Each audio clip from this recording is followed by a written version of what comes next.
Hello friends, இன்றைக்கு காரப்பூச்சி வாங்கியிருந்தோம்ல, அதனுடைய வால் பகுதியெல்லாம் ஃப்ரை பண்ண போகிறேன்.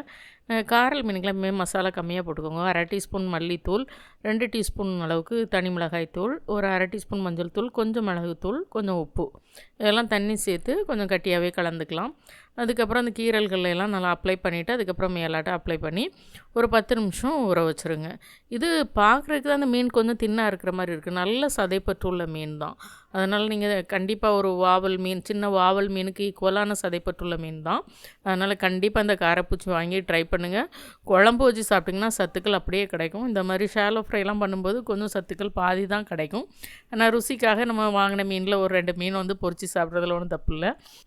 ஓரளவுக்கு இந்த மாதிரி ஷாலோ ஃப்ரை பண்ணியே சாப்பிடுங்க, டீப் ஃப்ரை பண்ணாதீங்க. இந்த மாதிரி மீன்கள்லாம் ஷாலோ ஃப்ரை பண்ணால் தான் நல்லாயிருக்கும். கண்டிப்பாக ட்ரை பண்ணி பாருங்கள். நானே சேனல் ஆரம்பித்த பிறகு இந்த மீன் இப்போ தான் ட்ரை பண்ணியிருக்கிறேன். பிடிச்சிருந்தா லைக் பண்ணுங்கள், ஷேர் பண்ணுங்கள், சப்ஸ்கிரைப் பண்ணுங்கள். பாய்.